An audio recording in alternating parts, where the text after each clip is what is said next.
Hey everyone, it's Jo here, and I just wanted to do a quick video update to tell you about a documentary that I saw. It was called King Corn, and it's about industrial corn production for the purposes of cattle feed, high fructose corn syrup, and ethanol.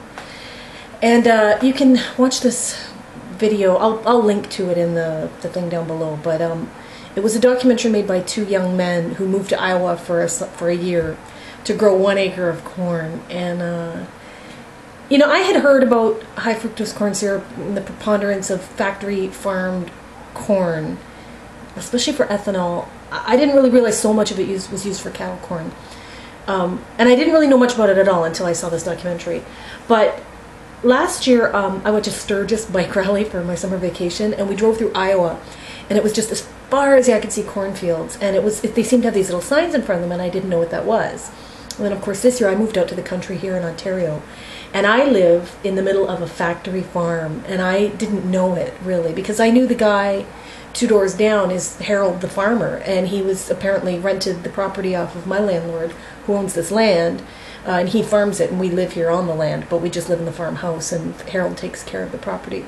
And I heard it was soybeans, but I didn't know it was factory farm soybeans, genetically modified weed killer resistant soybeans. I guess I should have known, but I didn't know, because it's really freaky how farming, what has happened to farming in this generation. And I didn't get it until I moved to a farm and then saw this documentary, and now I'm starting to notice things. For instance, I have a vegetable garden. Oh, here, let me see. Maybe bump the thing. I got my first tomatoes. Now they look a little bit like something, I don't know if that's blight or just, I'm going to eat it anyway, I don't care. My first tomatoes came out of that garden. That's Yellow Boy or whatever, so it's they're supposed to be yellow. They're low acid tomatoes.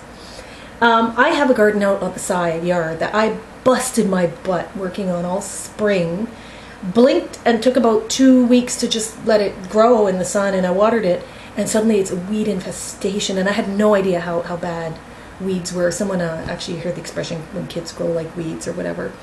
And I get it now, because weeds literally just, you blink and it's overrun.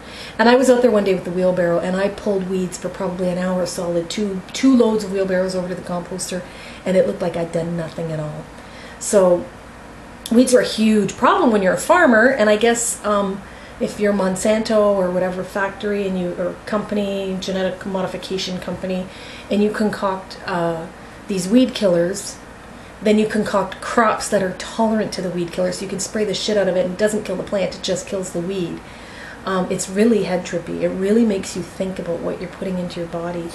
Anyway, I highly recommend the documentary. It's called King Corn, and if you get a chance, you know, talk to some local farmers. And talk to when you go to your farmer's market, and if you buy food from your farmer's market, ask them about how.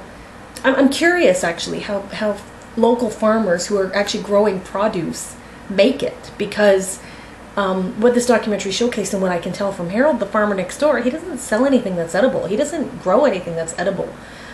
This is soybeans. Like they're going to be genetically modified soybeans, I assume, for the purposes of soy products or soy byproducts. I'm assuming it's not edamame soybeans, although I'll probably pick some and try them, but I highly doubt they're going to taste like anything. Because in that documentary they ate the corn they grew at the end, and they said it was disgusting, it was flavorless, just grossness, and it's been genetically modified to have no flavor, because it's not food, it's just a product that they're going to use to make other products such as high fructose corn syrup or ethanol for gasoline. And if cows eat it, they don't give a shit about the cows. So anyway, I'll put the link to King Corn, and I will link down below to a picture that I just took of my house with the genetically modified soybeans out in front, with the sign that actually tells you what kind of genetic modification was done to it. It's a head trip. It's a real head trip. In case you don't know, a lot of people are coming to this channel lately. I think I'm at 99 subscribers as of today. Atheists, truck drivers, van dwellers, quilters.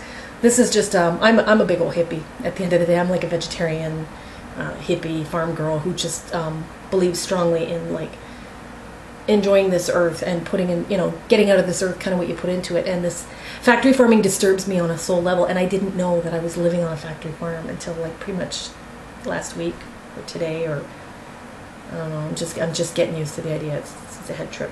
Okay, catch you later.